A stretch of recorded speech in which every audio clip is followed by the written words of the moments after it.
Pues vamos a iniciar entonces con el tema que corresponde para hoy. A través de este estudio estamos conociendo, analizando el texto del mundo antiguo y por eso la importancia de la mayoría de estos idiomas de la antigüedad y también el desarrollo del texto que nosotros encontramos en las escrituras. La persona que le corresponde exponer puede iniciar. Buenos días, compañeros, jóvenes, chicos, chicas. Si hay alguna persona que todavía no me conoce o no conoce mi nombre es Ángel David Veras. Para mí es un placer estar en esta clase con ustedes y compartir esta materia. Entonces, la mañana de hoy le estaremos hablándole, explicándole, exponiéndole, como pueden ver aquí en la pantalla, la transmisión escrita y la transmisión oral.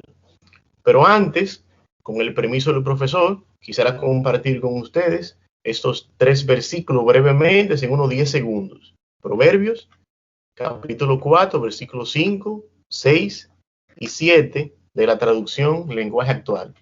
Dice el verso 5, hazte cada vez más sabio y entendido, nunca olvides mis enseñanzas, jamás te apartes de ellas. Si amas la sabiduría y nunca la abandonas, ella te cuidará y te protegerá. Y por último, lo que realmente importa es que cada día seas más sabio y que aumentes tus conocimientos, aunque tengas que vender todo lo que poseas. ¿Qué quiero decir con esto? Que yo le incentivo, compañeros, a que día más podamos ser más sabios. Y la única forma de ser sabio es leyendo la palabra y estando en los caminos de Dios. Le incentivo a que lean, a que no se cansen de estudiar, a que terminen su carrera de teología, porque me imagino que aquí todos somos de teología. Y como dice el verso 7, lo que importa es que cada día seas más sabio. ¿Y cómo puede ser más sabio? Estudiando, leyendo, pero las cosas de Dios. Ahora sí, entramos en materia. Como el tema es la transmisión escrita y la transmisión oral, pero ese es el tema central. Este tema, valga la redundancia, tiene varios subtemas. Lo que yo voy a tratar son lo que pueden ver ahí en pantalla. Se lo voy a leer para mejor explicación. El número 1 son las dificultades de textos en la antigüedad o la dificultad de transmisión de textos en la antigüedad. Momentos cruciales de la historia de la transmisión textual, transmisión de la tablilla al papiro y del papiro al pergamino, rollo o volumen, evolución de la transmisión en rollo, edición de rollos y por último la extensión de los rollos bíblicos. Y doy inicio con el primero, las dificultades de la transmisión de textos en la antigüedad. Es importante caer en cuenta, jóvenes, de las enormes dificultades que comportaba la copia de manuscritos en la antigüedad. Estas dificultades no hacían más que incrementar la proliferación de los errores de la copia. Aquí yo quiero abrir un paréntesis para explicar si hay alguna persona que no conoce esta palabra. Como pueden ver en la diapositiva, tiene una letra roja que dice nota. Debajo de esa letra dice, hay un interrogante o una pregunta y dice ¿qué es la proliferación? No es más que el incremento de la cantidad o el número de algo de forma rápida. Un ejemplo, la extensión del teatro público ha provocado la proliferación de centros de formación de actores. Algunos sinónimos de esta palabra es propagación, multiplicación, expansión y difusión.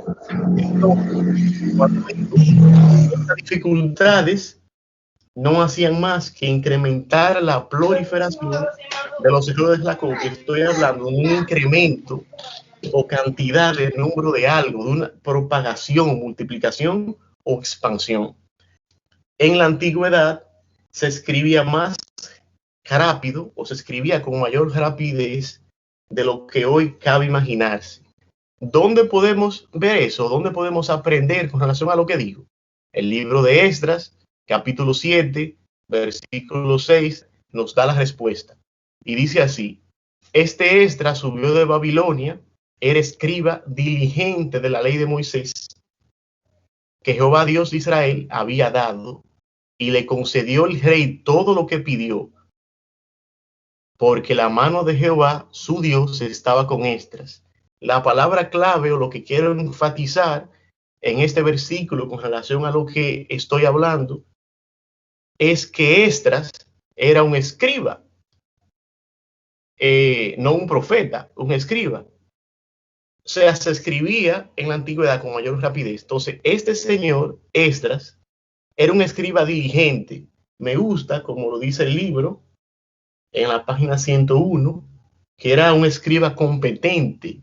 O sea, la Reina Valera me habla de diligente, otras versiones o traducciones dan otros sinónimos, pero me gusta mucho, como la dice el libro, escriba competente. Estas circunstancias no contribuían tampoco a la precisión en la copia de los manuscritos. La utilización de abreviaturas era otra causa de frecuentes errores.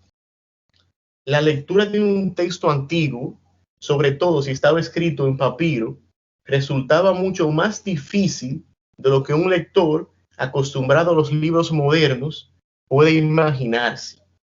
La escritura carecía de signos vocálicos y de acentuación. La puntuación del texto griego era muy rudimentaria. No sé si me estoy dando a explicar. El espacio entre palabras no se generalizó hasta la Edad Media. El uso de acentos se inició en la época helenística. Aquí quiero abrir otro paréntesis. No sé, bueno, me imagino que sí, que ustedes, compañeros de clase, conocen lo que es la época helenística, pero yo, si hay alguna persona que todavía tiene una duda, le voy a dar una breve y corta explicación. Como pueden ver en la pantalla, donde dice nota, dice proliferación, pero debajo hay otra interrogante que me habla que es la época helenística. Se denomina período helenístico a una etapa histórica de la antigüedad, cuyos límites cronológicos vienen marcados por dos acontecimientos políticos principalmente importantísimos. ¿Cuáles son esos dos acontecimientos? La muerte de Alejandro Magno, que todos conocemos, Alejandro Magno, hasta en películas, ponen su historia, y el suicidio de Cleopatra de Egipto. Esos dos acontecimientos políticos son los que marcan la época o el periodo helenístico. Antes del periodo helenístico, valga la redundancia, los versos se escribían como si de prosa se trataran. Aristófanes de Bizancio introdujo la práctica de indicar las unidades métricas, pero quiero dar brevemente una pequeña efeméride de este señor. Bueno, fue un erudito griego perteneciente, a lo que es la época helenística. Fue un bibliotecario en Alejandría y uno de los grandes especialistas de lo que fue la escritura griega. Ahora vamos a hablar de los momentos cruciales en la historia de la transmisión textual.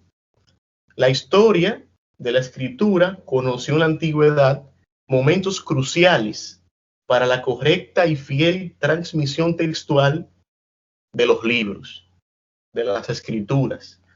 Tales momentos críticos coinciden con situaciones como, por ejemplo, cambios de los materiales utilizados para la escritura, que viene siendo este tema que viene aquí, que es la transmisión de la tablilla al papiro, del papiro al pergamino, etc. Y otro ejemplo, el sistema de encuadernación, entre otros. Esos fueron algunos momentos cruciales de la historia de la transmisión textual. Y pasamos al número 1, o sea, cuando me refiero al número 1, a uno de esos momentos cruciales, porque el libro nos daba varios. Aquí La escritura cuneiforme mesopotámica se realizaba en tablillas. Eso es lo primero. Pero vuelvo y abro mi tercer paréntesis. Y aquí lo abro para dar una breve explicación sobre lo que es la escritura cuneiforme. Esta escritura es el sistema más antiguo de la escritura después del 3500 a.C., inventado probablemente en Mesopotamia. Dice probablemente, no dice inventado en Mesopotamia. Probablemente en Mesopotamia. Nada se sabe sobre el momento en que Israel pasó de tablillas al empleo de papiros.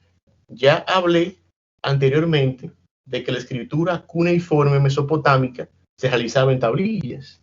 Y por último, la escritura de papiro al pergamino tuvo lugar al comienzo del período persa. Ahora pasamos al número 2, rollo o volumen. La escritura en volumen o rollo de papiro era mucho más cómoda que la escritura en tablilla o en barro.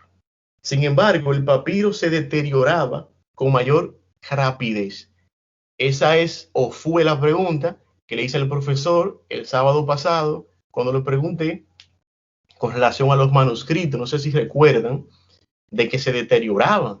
Entonces, habían como regiones húmedas y eso causaba el deterioro de estos rollos. Pero para su mejor conservación, los rollos de papiro solían ser guardados en grandes jarras de cerámicas. Eso lo podemos ver en Jeremías, capítulo 32, versículo 14. ¿Qué dice el verso? El Dios Todopoderoso te ordena recibir estas escrituras, tanto la copia sellada como la copia abierta. Y aquí está la palabra clave: guárdalas en una vasija de barro para que no se echen a perder. Entonces ahí podemos ver cómo los rollos eran guardados en vasijas de barro para su mejor conservación. Ese era un mecanismo, yo le llamaría un conservante de lo que son los rollos en ese entonces. Ahora pasamos a la evolución de la transmisión en rollo. Aquí seré breve. En la época anterior al exilio, los rollos eran generalmente de papiro. Como pueden ver el título, evolución, o sea, los rollos sufrieron cambios. Eso es lo que quieren en pocas palabras cuando hablo de evolución de la transmisión en rollo. En cada época que pueden ver ahí, sufrieron un sinnúmero de cambios. En la época anterior, valga la redundancia, al exilio, los rollos eran generalmente de papiros. En la época o el periodo persa, como pueden ver en la pantalla, los judíos adoptaron la lengua de la escritura aramea. Por entonces se generalizó la escritura en papiro. En la época pre-alejandrina, los rollos fueron como reducidos, en pocas palabras. Y por último, en la época alejandrina, el rollo adquirió mayores dimensiones. O sea, en buen dominicano, el rollo creció. Esos fueron los cambios que sufrieron los rollos en la antigüedad. Y ya por último, voy a hablar de la edición en rollos y extensión de los rollos bíblicos.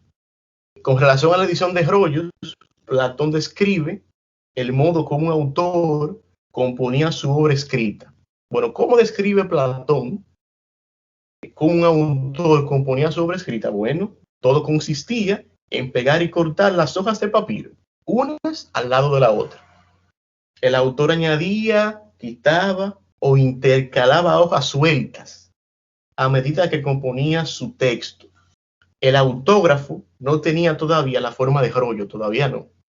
No era más que una pila de hojas o tiras de papiro. Una vez que el autor establecía el número de orden definitivo, o sea, el número de orden definitivo de las hojas, el texto era copiado de nuevo en rollos continuos. Eso es lo que le puedo, un pequeño condensado o resumen de la edición en rollo, así que espero que se entienda. Y ya por último, para darle paso a mi compañero Simeón le estaré explicando sobre la extensión de los rollos bíblicos. Recuerden que aquí detrás, que en la época alejandrina, los rollos crecieron un poco. Entonces aquí le estaré hablando algo más o menos parecido. En la antigüedad, un rollo contenía, por lo general, el texto completo de una sola obra. Si éste superaba la extensión de rollos, se utilizaba un segundo rollo, o otros o varios, hasta completar la escritura. En el momento de confeccionar o de adquirir un rollo, se tenía en cuenta la extensión del libro que se había de copiar en el mismo. Un rollo podía tener capacidad suficiente para las copias de un libro tan extenso como el de Isaías. Imagínense lo grande que es el libro de Isaías. Y por último, para concluir mi parte en la exposición, le voy a dar otro ejemplo. El Pentateuco, al ser tan extenso, se utilizaban 5 rollos, uno por cada rollo. O sea que el Pentateuco es Génesis, Éxodo, Levítico, Número, Deuteronomio. Bueno, ahí se utilizaban 5 rollos, porque no podían, bueno, un buen dominicano no van a caber Génesis, Éxodo, Levítico, Número, Deuteronomio en un solo rollo. Ahí tenían que utilizar, bueno, un rollo por libro. Y hasta aquí mi exposición. Cuando mi compañero Simeón concluya su parte, con mucho gusto estoy aquí para responder.